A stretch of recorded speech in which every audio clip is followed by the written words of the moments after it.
قُلِ ادْعُوا الَّذِينَ زَعَمْتُم مِّن دُونِهِ دلیل نقلی نمبر 2 از انبیاء و ملائکہ۔ فرما دیجئے کہ تم لوگ بلاؤ ان معبودوں کو من دونہ جو اللہ کے علاوہ ہیں، تم بلاؤ اپنے ان معبودوں کو جو اللہ کے علاوہ ہیں۔ فلا یملکون کشف الضر، وہ نہیں اختیار رکھتے تکلیف کو ہٹانے کا تم سے، وہ نہیں اختیار رکھتے تکلیف کو ہٹانے کا تم سے، ولا تحویلا، اور نہ اس تکلیف کو بدلنے کا، نہ بدلنے کا۔ تو اس آیت میں فرمایا کہ تم اللہ کے علاوہ جو بھی معبودان ہیں تم ان کو پکارو، وہ تم سے تکلیف کو ہٹا بھی نہیں سکتے، ہٹانا تو دور کی بات، وہ اس کو بدل بھی نہیں سکتے، یعنی تکلیف کو بدل کر راحت میں لے آئیں، یا ایک بڑی تکلیف کو بدل کر اس کی جگہ دوسری چھوٹی تکلیف لے کر آئیں، تکلیف کی کیفیت کو بدل دیں، یہ ان کے اختیار میں نہیں ہے۔ اولئک الذین یدعون یبتغون الی ربہم الوسیلۃ، اور یہ لوگ جن کو پکارتے ہیں، یہ لوگ یعنی مشرک لوگ جس کو پکارتے ہیں وہ تو تلاش کرتے ہیں اپنے رب کے ہاں ذریعہ قرب، الوسیلۃ ذریعہ قرب۔ یہ مشرکین جن کو پکار رہے ہیں تو وہ تو تلاش کرتے ہیں اپنے رب کے ہاں ذریعہ قرب۔ ایہم اقرب، کون ہے ان میں اللہ کے زیادہ قریب، کون ہے ان میں اللہ کے زیادہ قریب۔ وَيَرْجُونَ رَحْمَتَهُ، اور وہ امید رکھتے ہیں اللہ کی رحمت کی، اور وہ ڈرتے ہیں اللہ کے عذاب سے۔ اور یقیناً تیرے رب کا جو عذاب ہے کان محظورا، واقعی وہ ڈرنے کی چیز ہے، یقیناً تیرے رب کا عذاب وہ واقعی وہ ڈرنے کی چیز ہے کہ انسان اسی سے ڈرے۔ دیکھیں اس آیت میں فرمایا کہ جن کو تم لوگ اللہ کے علاوہ پکارتے ہو، یعنی انبیاء علیہ السلام کو، ملائکہ کو، اسی طرح نیک بندوں کو یا جنات کو، تم جنہیں بھی پکارتے ہو تو وہ لوگ تو خود اللہ کی عبادت کر کے اللہ کے ہاں ذریعہ قرب، اللہ کے ہاں قرب کے ذریعے کو تلاش کرتے ہیں کہ وہ اللہ کے قریب ہو جائیں، وہ تو خود اللہ کی رحمت کی امید رکھتے ہیں، اللہ کے عذاب سے ڈرتے ہیں، یعنی انبیاء علیہ السلام، نیک لوگ اور ملائکہ، وہ تو خود اللہ کے عذاب سے ڈرنے والے لوگ ہیں، یعنی جو خود عابد ہیں تم نے ان کو معبود بنا دیا۔ دیکھیں بہت سے ایسے تھے نا، جیسے بعض نے، یہودیوں نے عزیر علیہ السلام کو اللہ کا بیٹا بنایا، عیسائیوں نے عیسیٰ علیہ السلام کو اللہ کا بیٹا بنایا، اور مشرکین مکہ نیک لوگوں کی مورتیاں اور بت بنا کر ان کے سامنے سجدہ کرتے، بہت سے جنات کی عبادت کرتے۔ تو یہاں اشارہ ہے تم جس کی عبادت کر رہے ہو تو وہ تو خود تلاش کرتے ہیں اللہ کے ہاں ذریعہ قرب، یعنی وہ عبادت کے ذریعے اللہ کے قریب ہونا چاہتے ہیں۔ انبیاء علیہ السلام، ملائکہ، وہ تو خود اللہ کے عذاب سے ڈرتے ہیں، اللہ کے رحمت کی امید رکھتے ہیں، تو جو خود عابد ہیں تم نے ان کو معبود بنا دیا، وہ تو خود عبادت کرنے والے ہیں اور تم ان کی عبادت کر رہے ہو۔ تو کہا یقیناً تیرے رب کے عذاب یہ ایک ایسی چیز ہے کہ وہی ڈرنے کی چیز ہے، تو تمہیں ڈرنا چاہیے کہ اگر تم اللہ کے ساتھ شریک ٹھہراؤ گے تو مشرک لوگوں پر اللہ کا جب عذاب واقع ہوتا ہے تو پھر کوئی اس کو روک نہیں سکتا۔ وَإِن مِّن قَرْيَةٍ إِلَّا نَحْنُ مُهْلِكُوهَا، اور نہیں ہے کوئی بستی کفار کی، بریکٹ میں نہیں ہے کوئی بستی کفار کی، مگر ہم ہلاک کرنے والے ہیں اسے قیامت کے دن سے پہلے۔ او معذبوها عذابا شدیدا، اور یا ہم انہیں عذاب دینے والے ہوں گے سخت عذاب، بریکٹ میں قیامت کے دن، یا سخت عذاب دینے والے ہوں گے ہم انہیں قیامت کے دن۔ کان ذلک فی الکتاب مسطورا، اور یہ سب کچھ کتاب میں لکھا ہوا ہے، کتاب یعنی لوح محفوظ میں یہ سب کچھ لکھا ہوا ہے۔ تو اس آیت میں فرمایا کہ جو لوگ اللہ کے ساتھ شریک ٹھہراتے ہیں تو اللہ تعالیٰ بسا اوقات دنیا میں عذاب دیتا ہے۔ تو یہ جو کفار کی بستیاں ہیں تو ہم ان کو دنیا میں ہلاک کرنے والے ہیں، قیامت سے پہلے پہلے دنیا میں ہم انہیں عذاب دے دیتے ہیں، آخرت کا عذاب اس کے علاوہ ہوگا، اور یا ہم انہیں سخت عذاب دیں گے۔ کب؟ قیامت کے دن، بریکٹ میں قیامت کے دن سخت عذاب دیں گے۔ تو یہ تکرار نہیں ہے، بات سمجھ رہے ہیں؟ پہلے والے کا تعلق دنیا سے ہے، دوسرے والے کا تعلق آخرت سے ہے۔ یا ہم سخت عذاب دیں گے انہیں قیامت کے دن، اور یہ تمام معاملات لکھے ہوئے ہیں لوح محفوظ میں۔ یعنی اب کوئی جلد بازی کرے کہ ابھی کیوں نہیں عذاب آ رہا، ابھی عذاب آ جائے، ان کو ابھی عذاب دیا جائے، تو تمام باتیں لوح محفوظ میں لکھی ہیں۔ ہم نے جس کے لیے جو وقت مقرر کیا ہے اسی وقت مقرر پر ہم اسے عذاب دیتے ہیں۔ وما منعنا ان نرسل بالآیات ازالہ شبہ، اور نہیں منع کیا ہمیں کہ ہم بھیجیں نشانیاں، مگر یہ کہ پہلے لوگوں نے ان نشانیوں کو جھٹلایا۔ آیات کے نیچے فرمائشی معجزات، فرمائشی معجزات، نہیں ہمیں منع کیا کہ ہم بھیجیں نشانیوں کو، یعنی فرمائشی معجزات کو، مگر یہ کہ جھٹلایا ان فرمائشی معجزات کو ان سے پہلے لوگوں نے۔ دیکھیں پہلے لوگوں کی طرف بھی اللہ تعالیٰ نے معجزات کو بھیجا اور فرمائشی معجزات آئے، لیکن انہوں نے ایمان نہیں لایا۔ وَآتَيْنَا ثَمُودَ النَّاقَةَ، نمونہ تکذیب، نمونہ تکذیب۔ اب ماقبل میں کہا نا کذب بها الاولون، بہت سے لوگوں نے جھٹلایا، ان بہت سو میں سے ایک مثال اللہ بیان کر رہا ہے، جیسے کہ ہم نے قوم سمود کو ایک ناقہ اونٹنی دی تھی، مبصرتاً، جو واضح نشانی تھی، مبصرتاً، واضح نشانی ہم نے دی کہ ہم نے اونٹنی کو ان کے سامنے پہاڑ سے پیدا کیا، فظلموا بها، لیکن انہوں نے ظلم کیا اس اونٹنی کے ساتھ، ظلم کیا اس اونٹنی کے ساتھ۔ ظلم کیا کیا کہ انہوں نے اس اونٹنی کے پاؤں کاٹ دیے اور پھر آخر میں اسے قتل کر دیا، اونٹنی کو مار دیا۔ تو دیکھیں فرمائشی معجزہ جب آئے پھر کوئی ایمان نہ لائے تو اللہ فوراً عذاب دیتا ہے کہ تمہارے مقصد کے مطابق ہم نے بات کہی اور تمہیں معجزہ دکھایا، پھر بھی ایمان نہیں لا رہے تو فوراً عذاب آتا ہے۔ اور جب اللہ رب العزت اپنی منشا کے مطابق معجزات بتائے پھر کوئی ایمان نہیں بھی لاتا تو تاخیر کی جاتی ہے کہ شاید ممکن ہے ایمان لے آئے۔ وما نرسل بالآیات الا تخویفا، اور ہم نہیں بھیجتے نشانیاں، بریکٹ میں فرمائشی معجزات، مگر ڈرانے کے لیے، مگر ڈرانے کے لیے۔ یعنی یہ جتنی بھی نشانیاں آتی ہیں ان تمام کا مقصد کیا ہے کہ انسان اللہ کے عذاب سے اپنے آپ کو بچائے۔ وَإِذْ قُلْنَا لَكَ، تسلی رسول صلی اللہ علیہ وسلم، اور جب ہم نے کہا آپ سے کہ یقیناً آپ کا رب احاط بالناس، کہ آپ کے رب نے گھیرا ہوا ہے لوگوں کو، وما جعلنا الرؤيا التي اريناك الا فتنة للناس،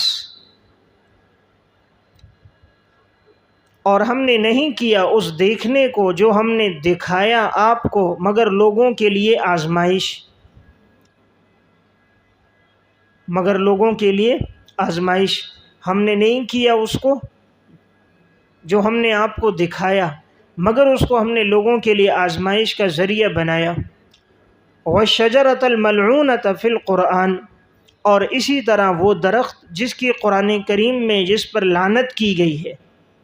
لعنت کی گئی ہے، مذمت کی گئی ہے۔ تو شجرہ کے نیچے شجرہ زقوم، شجرہ زقوم، زقوم زا قاف واو میم، فی القرآن کے بعد لکھیں گے الا فتنة للناس، اور ہم نے شجر ملعونہ کو بھی نہیں کیا قرآن کریم میں بیان مگر یہ لوگوں کے لیے آزمائش ہے۔ والشجرہ سے پہلے لفظ ہے وما جعلنا الشجرہ، وما جعلنا، اور ہم نے اس درخت کو نہیں بنایا اور اس کا تذکرہ نہیں کیا ہم نے قرآن میں مگر الا فتنۃ للناس، مگر یہ درخت بھی لوگوں کے لیے آزمائش کا ذریعہ ہے۔ ونخوفہم، اور ہم ڈراتے ہیں انہیں، فما یزیدہم الا طغیانا کبیرا، اور نہیں بڑھایا ہمارے ڈرانے نے، نہیں بڑھایا ہمارے ڈرانے نے انہیں مگر ان کی سرکشی میں اضافہ ہوا، مگر ان کی سرکشی میں اضافہ ہوا، ان کی سرکشی بڑھ گئی، کہ جتنا انہیں ڈرایا گیا، خوفزدہ کیا گیا، اتنا ہی ان لوگوں کی سرکشی میں اور اضافہ ہو گیا۔ دیکھیں اس آیت میں فرمایا کہ دو چیزوں کا تذکرہ ہوا کہ یہ جو ہم نے آپ کو دکھائی ہیں تو یہ لوگوں کی آزمائش کا ذریعہ بن گئی، لوگوں کے بھٹکنے کا۔ تو اب یہاں پر الرؤیا سے کیا مراد ہے، کیا دکھایا؟ تو یہ واقعہ معراج۔ تو واقعہ معراج میں جو اللہ تعالیٰ نے آپ صلی اللہ علیہ وسلم کو یہ واقعہ میں مختلف چیزیں آپ کو دکھائیں کہ آپ مسجد حرام سے مسجد اقصیٰ تک گئے، انبیاء علیہ السلام کو امامت کروائی، اور جنت جہنم کے مناظر آپ نے دیکھے، اور مختصر وقت میں آپ نے یہ سفر کیا۔ تو یہ سب کچھ جو آپ نے دیکھا تو یہ لوگوں کے لیے آزمائش کا ذریعہ بن گیا۔ بہت سے لوگ اس سے بھٹک گئے نا، چند لوگ ایسے تھے جو گمراہ ہو گئے، مرتد ہو گئے، اور کفار نے تکذیب شروع کر دی، یہ کیسے ہو سکتا ہے کہ رات کے وقت میں اتنا لمبا اور طویل سفر کر دیا جائے اور آدمی صبح ہونے سے پہلے پہلے واپس بھی آ جائے۔ تو ان لوگوں نے واقع معراج کا انکار کر دیا۔ تو قرآن یہی کہہ رہے جو ہم نے آپ کو دکھایا یہ لوگوں کے لیے آزمائش کا ذریعہ بن گیا، لوگ اس سے بھٹک گئے، یعنی ان کا اللہ کی قدرت پر ایمان نہیں ہے کہ اللہ تو ہر چیز پر قادر ہے، اگر وہ چاہے تو رات کے معمولی حصے میں اپنے پیغمبر کو یہ سیر و سیاحت کر دے تو اس کے لیے کوئی چیز مانع نہیں ہے۔ اسی طرح یہ جو درخت ہے، درخت زقوم، اس سے غذا دی جائے گی جہنمیوں کو، اور اس میں جو پھل ہوتا ہے وہ نہایت کڑوا ہوتا ہے، نہایت کانٹے دار ہوتا ہے۔ یہ جہنمیوں کو کھانے کے لیے دیا جائے گا، اور پینے کے لیے انہیں جہنمیوں کے جسم سے نکلنے والی پیپ اور خون یہ انہیں پلایا جائے گا۔ تو اب لوگ اس پر بھی اعتراض کرتے ہیں کہ بھئی یہ درخت جہنم میں کیسے ہوگا؟ اگر درخت ہو بھی جائے تو وہ جل جائے، لکڑی تو آگ میں جل جاتی ہے، تو اگر درخت جہنم میں ہوگا جس سے جہنمیوں کو غذا دی جائے تو وہ درخت تو جل جائے گا، کیسے باقی رہے گا؟ تو یہ چیز بھی لوگوں کے لیے آزمائش کا ذریعہ بن گئی کہ لوگوں نے اس کا انکار کیا، حالانکہ وہ سمجھتے نہیں ہیں اللہ رب العزت کی ذات قادر ہے، اللہ کا اگر حکم ہو تو آگ جو ہے اس درخت کو نہیں جلائے گی، جیسے کہ ابراہیم علیہ السلام کو آگ میں ڈالا گیا اور آگ نے ابراہیم علیہ السلام کو نہیں جلایا۔ تو اللہ قادر ہے، اسی طرح وہ درخت ہوگا لیکن جہنم کی آگ اس پر اثر نہیں کرے گی۔ یا نمبر 2، اس درخت کی نشو و نما ہی آگ سے ہوگی، جیسے آج درختوں کی نشو و نما پانی سے ہوتی ہے۔ جیسے آج کل درخت ہیں ان کی نشو و نما پانی سے ہے، تو اللہ نے وہ درخت بنایا ہی اس طرح ہے کہ اس میں اس کی نشو و نما اور بڑھنا اور اس میں کانٹے دار پھلوں کا آنا یہ ہوگا ہی آگ سے۔ جتنی آگ تیز ہوگی اتنا تیز بڑھے گا، جس طرح جتنی بارش ہوتی ہے زیادہ پانی لگتا ہے اتنا درخت بڑھ جاتا ہے، اس میں پھول اور پھل آتے ہیں۔ تو اللہ رب العزت قادر ہے۔ تو اب کوئی کہے کہ حضرت یہ تو نہیں ہو سکتا کہ نشو و نما آگ سے ہو، تو اس کو بتاؤ جو رب پانی سے نشو و نما کر سکتا ہے وہ قادر ہے، وہ آگ سے بھی کر سکتا ہے۔ بات سمجھ گئے؟ تو اللہ کی قدرت پہ کوئی زوال نہیں۔ تو یہ دونوں چیزیں ان کے لیے گمراہی کا ذریعہ بن گئی۔ فرمایا وَنُخَوِّفُهُمْ، اور ہم ڈراتے ہیں انہیں، بس یہ ڈرانا نہیں ہے ان کے لیے مگر ان کی سرکشی کا بڑھ جانا، ان کی اور سرکشی میں اضافہ ہوتا ہے۔ یعنی ان آزمائشوں سے، ان آیات سے، معجزات سے ہونا یہ چاہیے کہ یہ لوگ ڈر جائیں، ایمان لے آئیں، لیکن بدبخت ہیں بجائے ایمان لانے کے ان کی اور سرکشی بڑھ جاتی۔ وَإِذْ قُلْنَا لِلْمَلَائِكَةِ اسْجُدُوا، اور جب ہم نے فرشتوں سے کہا کہ تم سجدہ کرو آدم کو، فَسَجَدُوا إِلَّا إِبْلِيسَ، تو سب نے سجدہ کیا سوائے ابلیس کے۔ اب یہاں سے کافروں کی تکذیب کے بعد ابلیس کی تکذیب کا تذکرہ ہے۔ پہلے تو کافروں کے جھٹلانے کا، ایمان نہ لانے کا ذکر تھا، اور اب کافروں میں چونکہ بڑا کافر گزرا ہے ابلیس، تو یہ سب اسی کی پیروی کرتے ہیں، تو بڑے کافر کا اب ذکر ہو رہا ہے کہ اس نے بھی اسی طرح بات نہیں مانی تھی، ایمان نہیں لایا تھا، انکار کیا، تکبر کیا، تو یہ بعد والے بھی سب اپنے اسی بڑے کے نقشے قدم پر چل رہے ہیں۔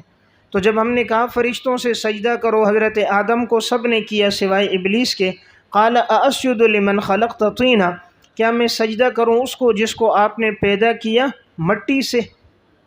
طین سے پہلے من معذوف ہے، خلقت من طین، جس کو آپ نے مٹی سے پیدا کیا، کیا میں اس کو سجدہ کروں؟ قال ارأیتک ھذا الذی، ارأیت بمانے اخبرنی، بمانے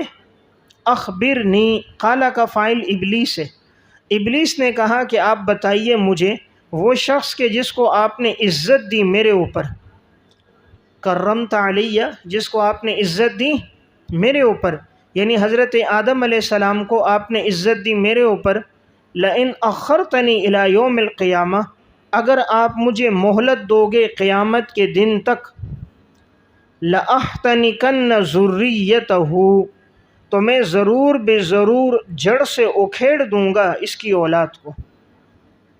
میں ضرور بے ضرور جڑ سے اکھیڑ دوں گا اس کی اولاد کو، الا قلیلا، مگر تھوڑے لوگ، یعنی تھوڑے لوگ جو صالحین مخلصین، قلیل یعنی مخلصین چنے ہوئے، جو چنے ہوئے بندے ہوں گے وہ تو بچ جائیں گے، باقی میں حضرت آدم کی اولاد کو جڑ سے اکھیڑ دوں گا۔ تو دیکھیں شیطان نے کہا آپ نے ان کو میرے اوپر عزت دی، یعنی ان کا مقام بڑھا دیا کہ سب اس کو سجدہ کریں، مجھے نہ کریں، تو اب مجھے آپ مہلت دو قیامت تک کہ میں زندہ رہوں، تو اللہ تعالیٰ نے اس کو مہلت دے دی، قیامت تک اب یہ زندہ رہے گا۔ اب اس نے آگے سے وعدے میں دو تاکیدیں لائی، لأحتنکن میں لام بھی تاکید ہے اور نون بھی تاکید ثقیلہ ہے، دو تاکیدیں لا کر اور فعل مضارع کے ذریعے بھی تاکید لا کر اس نے کہا میں ضرور بے ضرور ان کی اولاد کو، اب یہ بھی نہیں کہا گمراہ کروں گا، کہا جڑ سے اکھیڑوں گا۔ کسی چیز کو اگر جڑ سے اکھیڑ دیے جائے، کوئی درخت ہو، کوئی پودا ہو، تو وہ باقی نہیں رہتا، اوپر سے شاخیں کاٹ دی جائیں تو پھر آ جائیں گی، پھل توڑ دیے جائیں پھر آ جائیں گے، لیکن جڑ سے نکال کر پھینک دیے جائے تو پھر وہ درخت جب تک دوبارہ اس کو نہ لگاؤ تو وہ لگتا نہیں ہے۔ تو یہ شیطان ایسا دشمن ہے کہ یہ چاہتا ہے کہ میں انسان کو بالکل گمراہ کر دوں، جڑ سے اکھیڑ دوں، کافر بنانا چاہتا ہے۔ یہ صرف اس پہ راضی نہیں ہوتا آدمی گناہ کر لے، فسق و فجور کر لے، یہ اس پہ راضی ہوتا ہے جب قادیانی بنا دے، رافضی بنا دے، مرتد بنا دے، اس پہ جا کے یہ راضی ہوتا ہے۔ یعنی یہ ایمان کا دشمن ہے کہ انسان سے ایمان لینا چاہتا ہے، ازلی دشمن ہے، بڑی لڑائیوں پہ خوش ہوتا ہے۔ اسی لیے حدیث میں آتا ہے کہ یہ تخت لگاتا ہے سمندر پر، اب جب لوگ آ کر اس کے کارندے کہانیاں اور سناتے ہیں، آج یہ ہوا یہ ہوا، سب کی بات سنتا ہے، کوئی کہتا ہے میں نے فلاں کو نماز سے روکا، ذکر سے روکا، تلاوت سے روکا، طالب علم کو سبق سے روکا، سب کی بات سنتا ہے، اچھا کیا، ٹھیک ہے ٹھیک ہے، بیٹھو بیٹھو، تشریف رکھو تشریف رکھو، ہاں بھائی کوئی اور سناؤ۔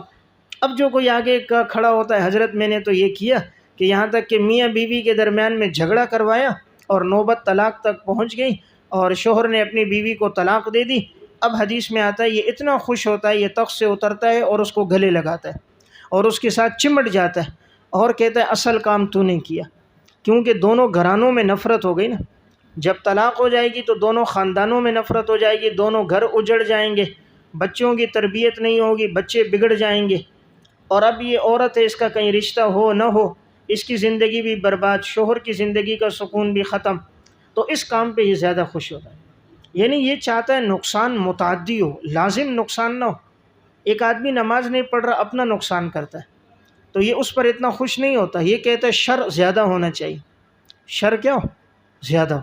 تو یہ بڑے شر پر خوش ہوتا ہے۔ اس طرح یہاں پر بھی لأحتنکن صرف گناہ پہ نہیں لگاتا، یہ چاہتا ہے مرتد اور کافر بناؤں،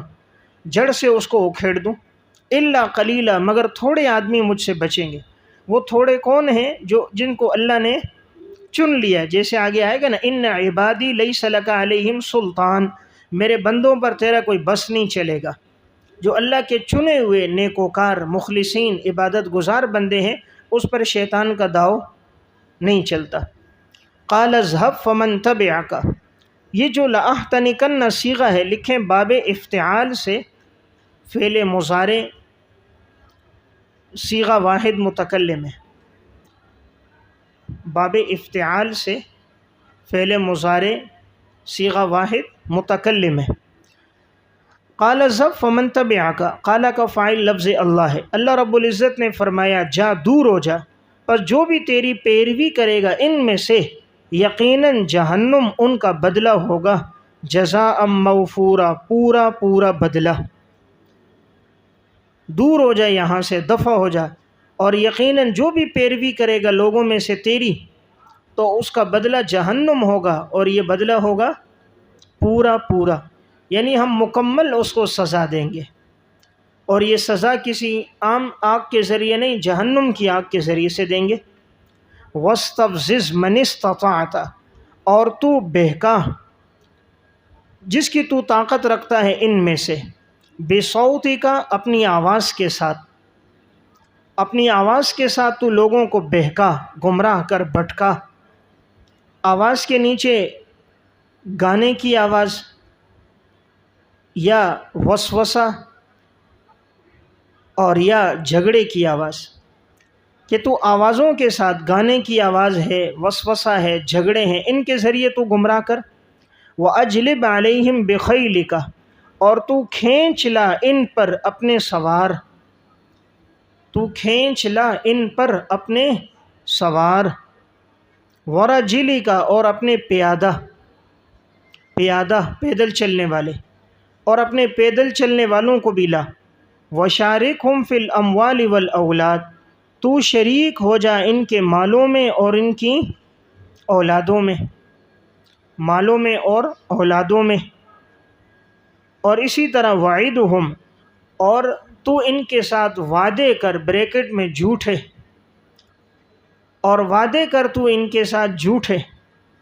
وَمَا يَعِدُهُمُ الشَّيْطَانُ إِلَّا غُرُورًا، اور شیطان کے وعدے تو نہیں ہوتے مگر دھوکہ ہوتا ہے۔ دیکھیں اس آیت میں اللہ رب العزت نے فرمایا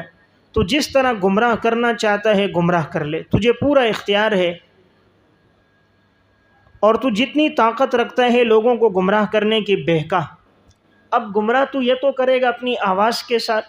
تو آواز یعنی گانے کی آواز کے ذریعے لوگوں کو بھٹکائے گا، جھگڑوں کی آوازوں کے ذریعے بھٹکائے گا،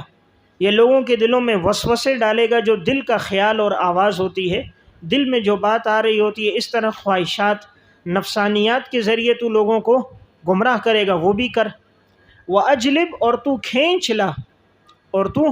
ترجمہ لکھیں، تو کھینچ لا ان پر اپنے سواروں کو اور اپنے پیادہ کو، یعنی تو گمراہ کرنے کے لیے اپنے لشکروں کو لے کر آ، چاہے وہ لشکر تیرے سوار ہوں اور چاہے وہ لشکر تیرے پیادل ہوں، تمام لشکروں کو لے کر آ، اور اس کے ذریعے بھی تو ان کو گمراہ کر، پھر بھی تو میرے نیک بندوں کو گمراہ نہیں کر سکتا۔ اسی طرح کہا تو اگر شریک ہو جائے ان کے مالوں میں، مالوں میں شریک ہو جا، تو شیطان کا شریک ہونا کیا ہے کہ وہ مال میں انسان کو حرام میں لگاتا ہے، مثلا انسان کو وسوسے ڈالتا ہے، بھئی سود پہ لے لے پیسہ ڈبل ہو جائے گا، لوگوں کو سود پہ دے پیسہ بڑھ جائے گا، رشوت لے لے رشوت کے نام پہ پیسہ بڑھے گا، مختلف قسم کے ناجائز دھندے ان کو سکھاتا ہے، خیانت ہے، دھوکہ دہی ہے، تو یہ مالوں میں شریک ہو رہا ہے، تو مختلف حرام کے راستے بتاتا رہتا ہے تاکہ اس کے ذریعے ان کو یہ خیال لاتا ہے کہ تمہارا مال بڑھ جائے گا، تو یہ مال میں شرکت ہے۔ اسی طرح والاولاد، اور تو شریک ہو جا ان کی اولاد میں، تو اولاد میں کیسے شریک ہونا ہے؟ یہ تو معاذ اللہ ان سے گناہ کرواتا ہے،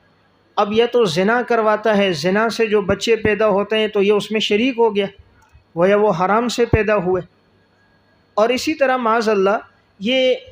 اولاد میں شریک ہو جاتا ہے، یعنی اولاد کے نام بتوں کے نام پہ رکھنا، اب جیسے عبد العزیٰ ہے، عبد اللات ہے، عبد الشمس ہے، عبد القمر ہے، تو اب یہ جو نام رکھے جاتے ہیں یہ شرکیہ، تو اب شرکیہ نام رکھ دیے تو یہ اولاد میں ان کے ساتھ شریک ہو گیا۔ یا اسی طرح اولاد کو غیر اللہ کے نام پہ پہلے لوگ ذبح کر دیتے تھے کہ یہ غیر اللہ کے نام پہ آزاد کر دیتے تھے، یہ بھی ان کے ساتھ اولاد میں شریک ہونا۔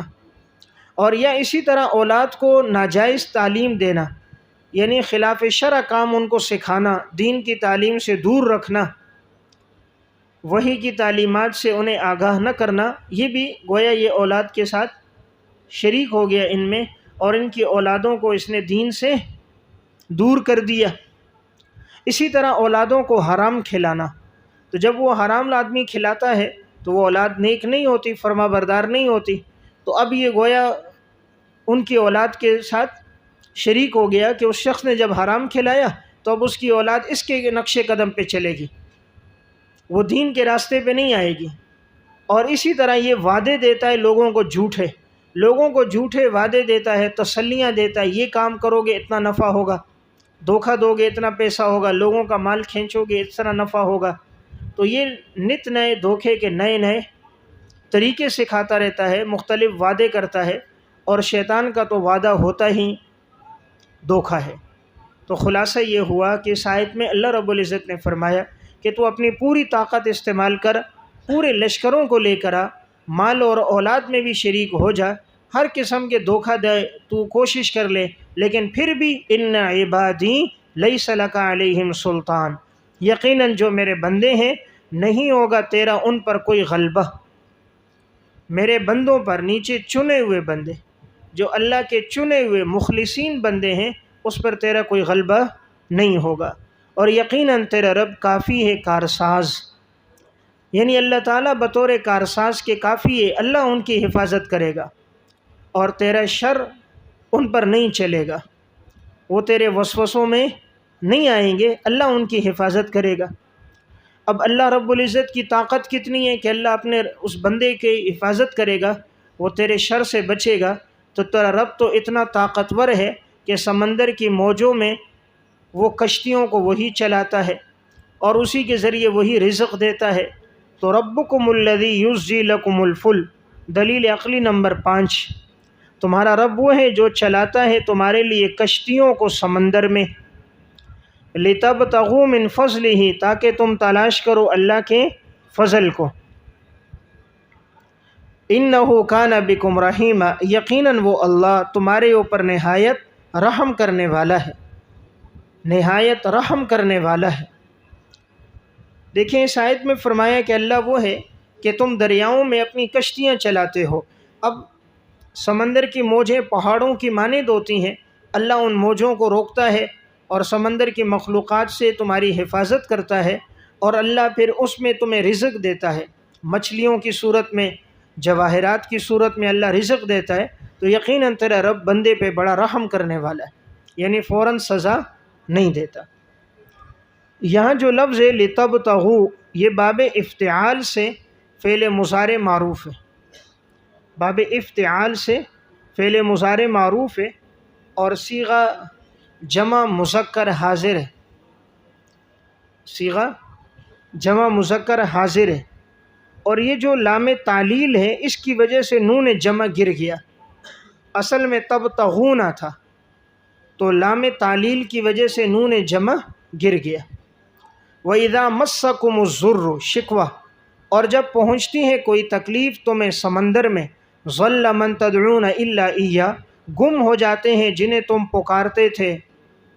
إِلَّا إِيَّاهُ، سوائے اس اللہ کے، اللہ کے علاوہ جس کو پکارتے وہ تم سے گم ہو جاتے ہیں، گم ہو جاتے ہیں یعنی تمہیں نفع نہیں دیتے، یعنی جتنے تمہارے معبودان ہیں یہ لات اور عزا، سمندر میں تم انہیں پکارو یہ تمہیں کوئی نفع نہیں دیتے، ہاں نفع وہاں صرف اللہ کی ذات دیتی۔ فلما نجاکم الی البر، اور جب ہم تمہیں نجات دیتے ہیں خشکی کی طرف، اعرضتم، تو تم منہ پھیر لیتے ہو، منہ پھیر لیتے ہو، اور انسان تو بڑا ناشکر ہے، انسان تو بڑا ناشکر ہے، یعنی کتنا ناشکر ہے، سمندر کی موجوں میں تو روتا ہے کہ یا اللہ اگر تم مجھے بچا دے گا میں توحید پر آؤں گا، نافرمانی نہیں کروں گا، اور جیسے خشکی میں آتا ہے تو فوراً اللہ کو بھول جاتا ہے۔ افامنتم ان یخسف بکم، تخویف دنیاوی، تخویف دنیاوی، کیا تم بے خوف ہو گئے اس سے کہ وہ دھنسا دے تمہیں جانب البری خشکی کی ایک جانب میں، او یرسل علیکم حاصبا یا بھیج دے تمہارے اوپر سنگریزوں والی سخت ہوا، سنگریزوں والی یعنی ایسی ہوا جس میں پتھر بھی ساتھ آئے، پتھروں والی تیز ہوا تمہارے اوپر بھیج دے، ثم لا تجدوا لکم وکیلا، پھر تم نہیں پاؤ گے اپنے لیے کوئی کارساز، نہیں پاؤ گے۔ دیکھیں اس آیت میں فرمایا کہ جب سمندر کی موجوں سے اللہ تمہیں نجات دیتا ہے تو تم بڑے ناشکرے ہو، سمجھتے ہو اب ہم پر عذاب نہیں آئے گا، تو کیا تم بے خوف ہو گئے کہ وہ اللہ تمہیں خشکی میں عذاب نہیں دے سکتا؟ تو اللہ صرف عذاب سمندر میں نہیں دیتا، وہ قادر ہے، وہ تمہیں عذاب خشکی میں بھی دے سکتا ہے۔ وہ جیسے سمندر میں دے سکتا ہے اسی طرح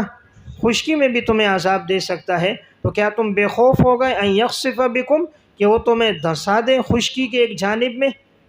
یعنی وہ چاہے تو تمہیں خشکی میں زمین میں دھنسا دے، جیسے قارون کو اللہ نے زمین میں دھنسایا تھا، یا بھیج دے تمہارے اوپر تیز و تند ہواؤں کو، جیسے کہ قوم عاد پر اللہ تعالیٰ نے تیز و تند ہوائیں بھیجی،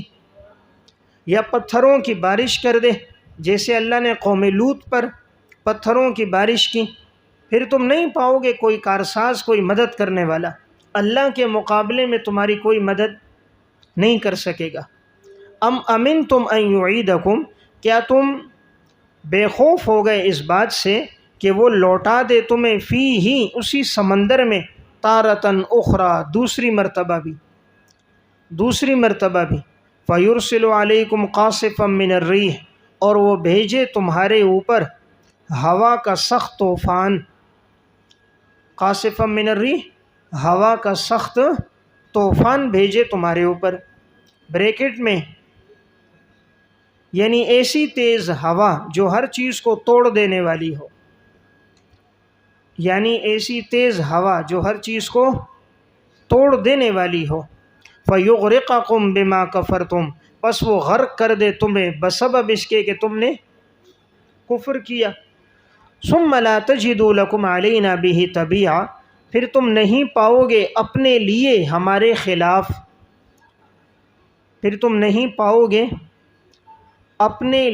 ہمارے خلاف طبیعہ کوئی پیچھا کرنے والا، بریکٹ میں باز پرس کرنے والا تم نہیں پاؤ گے۔ دیکھیں اس آیت میں فرمایا جب اللہ تمہیں سمندر کی موجوں سے نجات دیتا ہے، تم خشکی میں آ کر یہ سمجھتے ہو اب عذاب کوئی نہیں آئے گا، حالانکہ وہ اللہ تمہیں زمین میں اب بھی دھنسا سکتا ہے، تیز ہوائیں بھیج کر بھی تمہیں عذاب دے سکتا ہے، اور پھر وہ اللہ اس پر بھی قادر ہے کہ تمہیں دوبارہ سمندر میں لوٹا دے، یعنی تم پھر اپنی کسی ضرورت کے لیے سمندر میں جاؤ، سمندری سفر کرو، اور پھر وہ اللہ تمہارے اوپر ہوا کا سخت طوفان بھیج دے۔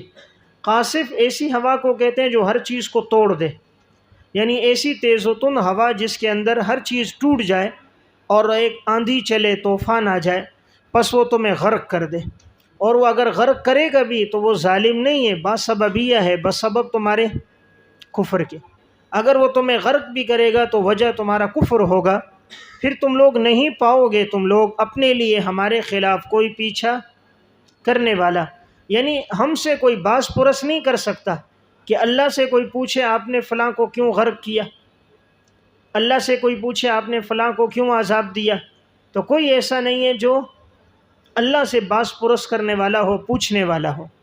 دیکھیں دنیا میں کوئی آدمی کسی کو سزا دے تو ہر ایک کے اوپر ایک دوسرا موجود ہوتا ہے، وہ پوچھتا ہے بھائی فلاں کو کیوں سزا دی آپ نے، انسپیکٹر نے دی ہے، اوپر جو ہے ڈپٹی انسپیکٹر ہوگا، اس کے DIG ہوگا، وہ پوچھتا رہے گا، گورنر ہوگا، کوئی نہ کوئی پوچھنے والا ہے، لیکن اللہ رب العزت فرماتے ہیں ہم اگر عذاب دیں تو کوئی باز پرس کرنے والا نہیں۔ وَلَقَدْ كَرَّمْنَا بَنِي آدم، تذکیر انعامات، اور یقیناً ہم نے بنو آدم کو عزت بخشی، معزز بنایا ہم نے، وَحَمَلْنَاهُمْ فِي الْبَرِّ وَالْبَحْرِ، اور ہم نے سوار کیا ان کو خشکی میں اور سمندر میں، ہم نے ان کو سوار کیا خشکی اور سمندر میں،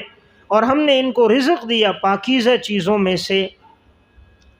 وَفَضَّلْنَاهُمْ عَلَى كَثِيرٍ مِّمَّنْ خَلَقْنَا تَفْضِيلًا، اور ہم نے فضیلت دی انہیں بہت سی مخلوق پر، ہم نے انہیں فضیلت دی بہت سی مخلوق پر جسے ہم نے پیدا کیا، ہم نے انہیں بہت سی مخلوق پر فضیلت دی جسے ہم نے پیدا کیا۔ تو یہ تفضیلا فضلناہم کے لیے مفعول مطلق ہے تاکیداً، تو عبارت یوں ہے وفضلناہم علی کثیر تفضیلا ممن خلقنا، کہ ہم نے بہت ساری مخلوقات پر انہیں فضیلت دی، وہ مخلوقات جنہیں ہم نے پیدا کیا۔ دیکھیں اس آیت میں اللہ رب العزت نے تمام انسانوں پر اپنے انعامات کا تذکرہ فرمایا، کہ ان انسانوں کو بتایا کہ اللہ نے تمہارے اوپر کتنی نعمتیں کی ہیں، کہ اللہ نے تمہیں سب پر فضیلت دی۔ تو تمام مخلوقات میں اشرف المخلوقات انسان ہے، تو اللہ نے تمام مخلوقات پر انسان کو فضیلت دی۔ پھر فرمایا ہم نے تمہیں سوار کیا سمندر میں اور خشکی میں، یعنی سمندر میں کشتیوں میں اور خشکی میں اللہ نے سواریوں پر۔ دیکھیں اللہ نے سمندر میں کشتی کو ہمارے تابع کر دیا کہ اب کشتی سمندر میں چل رہی ہے اور اللہ اس کو نقصان نہیں پہنچا رہا، اور خشکی میں اللہ نے جانوروں کو ہمارے تابع کر دیا، ہم ان پہ سوار ہو رہے ہیں۔ اب اونٹ جیسا جانور ہے، بیٹھے ہیں، اونٹ کچھ نہیں کہہ رہا، گدھے پر سامان لاد رہے ہیں، وہ نہیں آگے سے کوئی مطالبہ کر رہا۔ دیکھیں کبھی گدھے نے ہڑتال نہیں کی کہ بھائی میرے اوپر اتنا بوجھ کیوں لے کر جا رہے ہو، اور کبھی گھوڑے نے بھوک ہڑتال کی ہو میرے اوپر اتنا بوجھ کیوں ڈالا، اور یا یہ کہ اونٹ نے انکار کر دیا ہو، اور کبھی بکری اور بھینس نے کہا کہ نہیں آج ہڑتال ہے ہم دودھ نہیں دیں گے۔ تو اللہ نے ان کو ایسا تابع بنا دیا، وہ صبح و شام کھلاؤ نہیں پلاؤ نہیں پھر بھی وہ تمہارے فرما بردار ہیں۔ تو ہم نے ان کو تمہارے تابع کر دیا، اور ہم نے تمہیں رزق دیا طیبات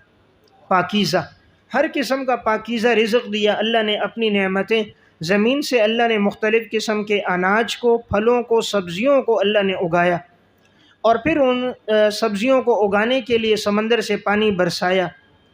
پھر فرمایا ہم نے اپنی مخلوقات میں سے بہت ساری مخلوقات پر تمہیں فضیلت دی، یعنی اللہ کی جتنی مخلوقات ہیں ان سب میں سب سے زیادہ فضیلت کس کی؟ انسان کی فضیلت ہے۔ 18,000 کم و بیش اللہ کی مخلوقات ہیں، اور ان سب میں اللہ نے فضیلت دی انسان کو۔ تو انسان کو جب اتنا اونچا مقام دیا ہے تو اسے بھی چاہیے کہ وہ اپنے اس مقام کی لاج رکھے اور اللہ کی اطاعت کرے۔ اب یہ اللہ نے کس طرح فضیلت دی؟ تو ایک تو دیکھیں باقی جتنے جانور ہیں ان میں صرف شہوت ہے، خواہشات ہے، لیکن عقل نہیں ہے۔ جانوروں میں اللہ نے عقل نہیں رکھی، اور اللہ نے انسان کو فضیلت دی، انسان کو عقل دی اللہ نے۔ اب دیکھیں جانور میں عقل ہوتی تو یہ کتا کبھی بھی سڑک کے درمیان میں سوتا؟ اب وہ سڑک کے درمیان سویا ہوا ہے، اس کو نہیں پتہ کہ کوئی بھی گاڑی آئے اوپر سے چڑھ جائے، بلی ہے، دیگر جانور ہیں۔ ان میں عقل ہوتی تو ابھی یوں اس طرح گھومتے سڑکوں پر بھاگتے، ایکسیڈنٹ کا خطرہ ہے۔ عقل ہوتی تو فوراً جھگڑتے کہ بھئی یہ ہمیں ذبح کرنے کے لیے لے کے جا رہے، لیکن اللہ نے ان میں عقل نہیں رکھی۔ انسان کو اللہ نے عقل عطا فرمائی، جانوروں میں صرف کھانا پینا ہے، خواہشات ہیں، عقل کی نعمت نہیں ہے۔ تو اللہ نے ہمیں فضیلت دی کس کے ساتھ؟ عقل کے ساتھ۔ پھر دیکھیں جانور جتنے ہیں نا وہ سب مفرد غذا کھاتے ہیں، اور ہم انسان مرکب غذا کھاتے ہیں۔ جانور ہے، اب چیتا ہے، شیر ہے، صرف گوشت کھا رہا ہے، بکری ہے، گائیں ہیں، صرف سبزہ کھا رہی، اور انسان کو دیکھو وہ مختلف قسم کی چیزیں کھا رہا ہے، مختلف 5-6 قسم کی چیزوں کو ملائے گا، مکس مسالہ ڈالا، پیاز ڈالا، لہسن ڈالا، ٹماٹر ڈالے، بھئی کیا قورمہ بن گیا، یہ بریانی ہو گئی، یہ چھوٹا گوشت ہے، یہ بڑا گوشت ہے، یہ بھنڈی ہے، اور یہ توری ہے، یہ کدو ہے۔ تو یہ مختلف قسم کی غذائیں اللہ نے صرف انسان کو کھلائیں۔ جانور ہے، بکری ہے، ساری زندگی وہی سبز ہے، اس کی ایک ہی غذا ہے۔ شیر ہے، ساری زندگی ایک ہی غذا ہے، گوشت۔ تو اللہ نے اسی لیے ہمیں دانت بھی دونوں قسم کے دیے، نوکیلے دانت دیے، جیسے اللہ نے چیر پھاڑ دینے والوں کو نوکیلے دیے کہ گوشت بھی کھاؤ، چفڑے دانت دیے جیسے اللہ نے بکری اور گائے کو دی کہ سبزیاں بھی کھاؤ، کیا بھی کھاؤ، سبزیاں بھی کھاؤ۔ اگر سارے دانت نوکیلے ہوتے تو سبزیاں نہیں کھا سکتے، روٹی کو کیسے چباتے؟ اور سارے دانت اگر یہ ہوتے تو یہ نوکیلے نہ ہوتے، تیز دھار نہ ہوتے، تو گوشت کی بوٹی کو کون چباتا؟ وہ میدا بیچارہ تو 3 انچ کا ہے اور ہمارا نوالا پاؤ کا ہے۔ تو اللہ رب العزت نے یہاں دانتوں کی ایسی مشین رکھی کہ جتنا بڑا نوالا ہو، جتنی سخت چیز ہو، تو وہ سب کو چبا کے رکھ دیتی ہے اور پھر معدے میں پہنچاتی۔ تو اللہ نے انسان کو فضیلت دی اس اعتبار سے بھی، کھانے پینے کی چیزوں میں۔ پھر انسان واحد مخلوق ہے جو صرف ہاتھ سے کھاتا ہے، باقی تمام مخلوقات ایسی ہیں جو ہاتھ، پاؤں، چونچ سب چیزوں کو لگا رہے، انسان ہاتھ سے۔ انسان غذا کو کھاتا ہے، بڑے عمدہ طریقے سے لیتا ہے، دھوتا ہے، صاف ستھرا کرتا ہے، چھلکا اتارتا ہے، کھا رہا ہے، اور جانور نہیں ہے۔ فضیلت اللہ نے انسان کو دی، تو ہر اعتبار سے، عقل اور شعور کے اعتبار سے بھی، فہم و فراست، دانائی کے اعتبار سے بھی، ہر اعتبار سے انسان کی فضیلت ہے۔ اب آیا تمام مخلوقات میں اونچا مقام کس کا ہے؟ تو انسانوں کا جو مقام ہے، جو نیکوکار انسان ہے، نیکوکار، متقی، پرہیزگار، صالح لوگ، ان کا مقام و مرتبہ فرشتوں سے بھی زیادہ ہے۔ البتہ فرشتوں میں جو بڑے فرشتے ہیں، جیسے حضرت جبرائیل علیہ السلام، میکائیل علیہ السلام، اسرافیل علیہ السلام، اسرائیل علیہ السلام، ان کا مقام عام انسانوں سے، نیکوکاروں سے بہت بڑھ کر ہے۔ لیکن لوگوں میں جو کفار ہیں، فساق ہیں، جن کی زندگی گناہوں میں، پھر ان کا مقام تو اتنا نیچے ہے، اولئک کالانعام بل ہم اضل۔